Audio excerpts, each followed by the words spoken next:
give ourselves the chance to like reconnect to nature and to trust also in what surrounds us and to be guided by it. So, and I found animals being great guides.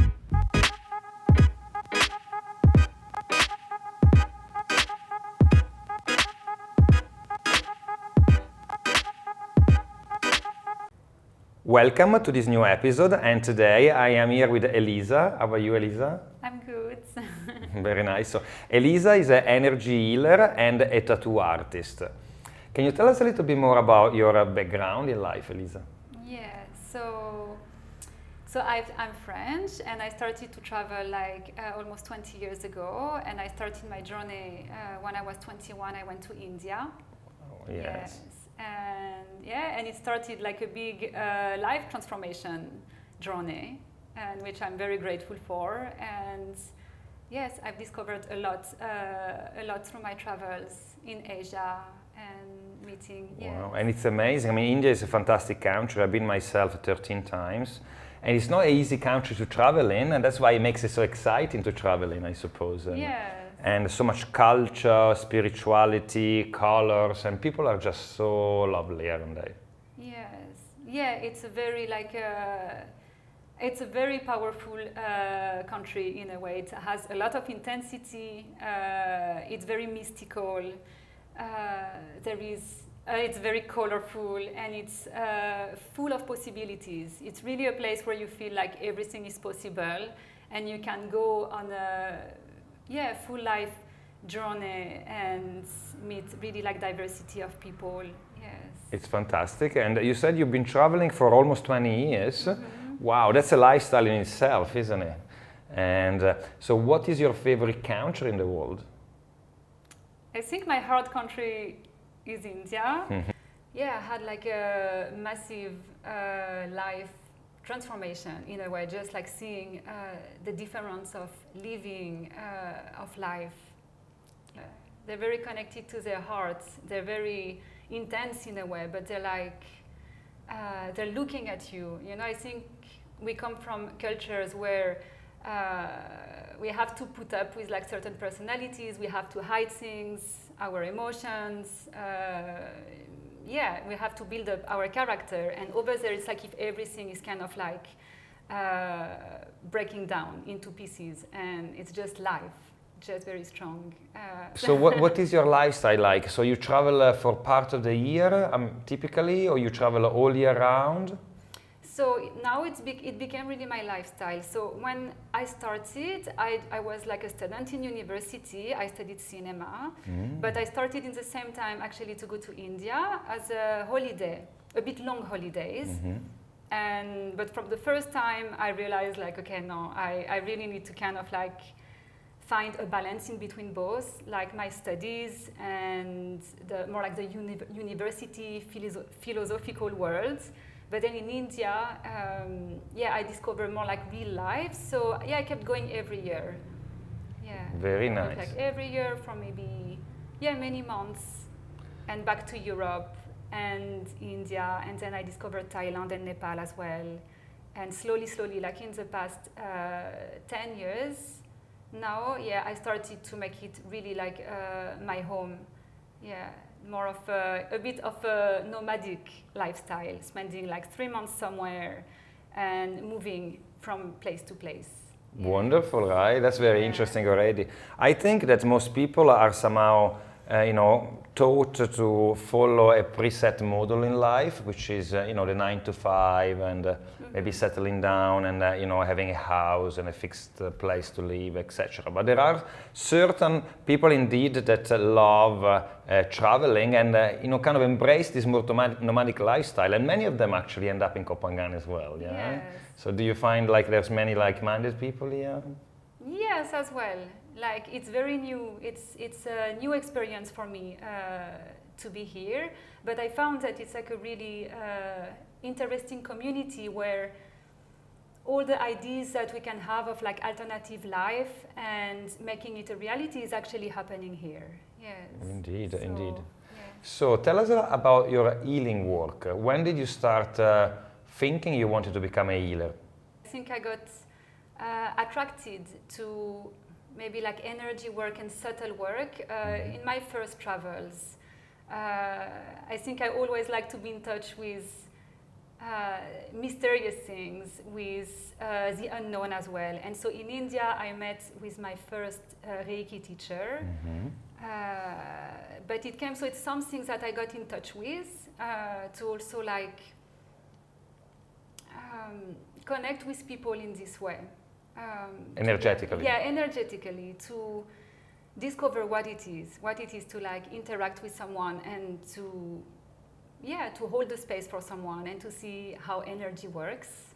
So I started, I discovered that in India like a long time ago, but more recently, I mean like, in the past 10 years, I also met with like my new Reiki master, and which is a wonderful woman. She's like a Japanese woman living in Nepal, and she's like a true guide in a way. And so I reconnected to it stronger with her. I got like more initiations, but somehow it's more being in her presence and to receive sessions from her and to learn from her that I think really connected me to something like deeper and higher. Yes. You know, because many people that haven't experienced energy healing sometimes are a little bit skeptical about this energy, right? What is energy actually?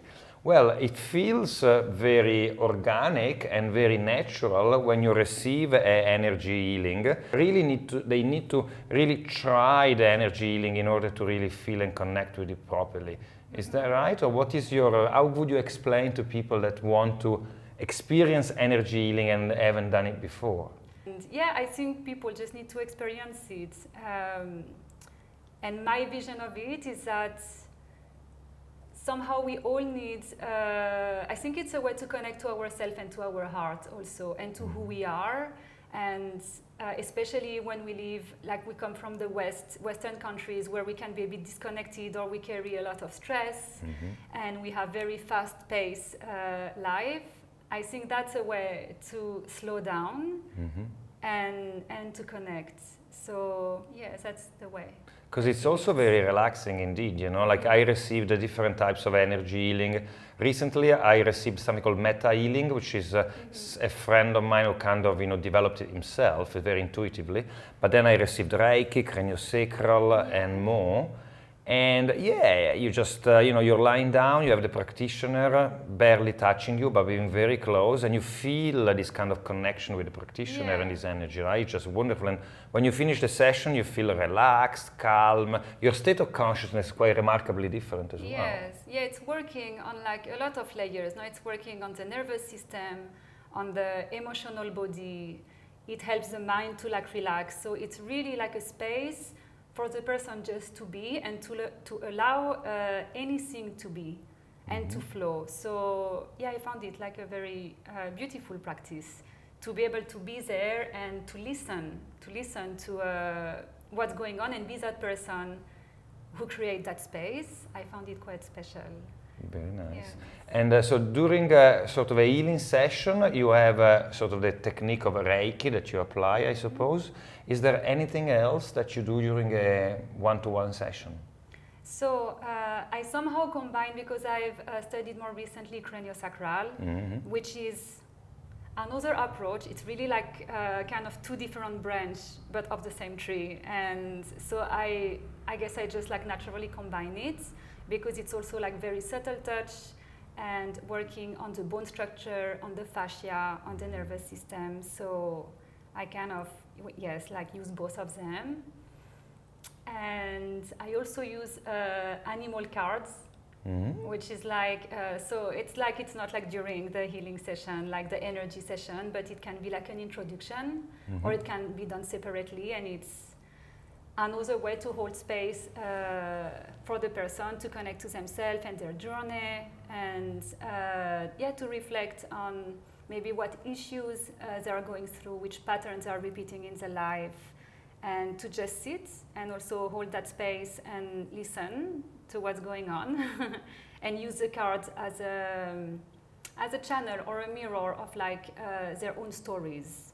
So, and I love nature and I love animals, So it's also like it's a bit of a magical tool, but I think it's also a way to maybe like give ourselves the chance to like reconnect to nature and to trust also in what surrounds us and to be guided by it. So, and I found animals being great guides. It's very nice, and indeed it can be used as a tool just for people to open up and relax and connect with something, which is not just talking to somebody directly, but it's also talking with also the animal cards at the same time, right? And yes. yeah, it's I like that, and I'm sure you probably developed your own technique of combining the talking therapy and the cards and the healing at the same time. It's like for the mind, for the person to understand and to find their own association also with like the different medicine of the animals, and then to go in more like silent space and let it flow. Tell me a little bit more about you and your future plans. So now what has been for me through the COVID time, it has been actually a great gift of being on this island, and also to slow down and to settle. It was not my intention, but I think maybe more subconsciously I was looking for that. So now it's like the first time I've been living in the same place for so long, and also then it gives me like this opportunity to create more of a home studio. So it gives me ideas of like how to have a place, like a healing place, where I can receive people and where I can share these things until next spring, I would say, to maybe settle myself also more, to feel more connected to this intention of grounding and of settling, but I don't know yet if it's going to be here for the next few years, or if it could be in another country. Yeah. Like maybe South Europe, India is still calling for sure, Mexico. So it's like it's to find this because there is still the call for more travel, but also the call for like having a home base where it's possible to be, because it takes a bit of time to also connect with the community and to create this bond and this like, to create these connections. Tell us a little bit more about your tattoo artist job. Yeah, so it's something that came a bit more recently, like 4-5 years ago, and I learned from a really good friend. It's the art of handpoke tattoo, and so I always loved the artistic world and to draw and paint, but more as a hobby. And then I just got curious because I got to see also like a new wave of tattoo artists emerging, new way to do it compared to the old school tattoos. So I got curious, and I had the chance to have a few friends to let me try on them.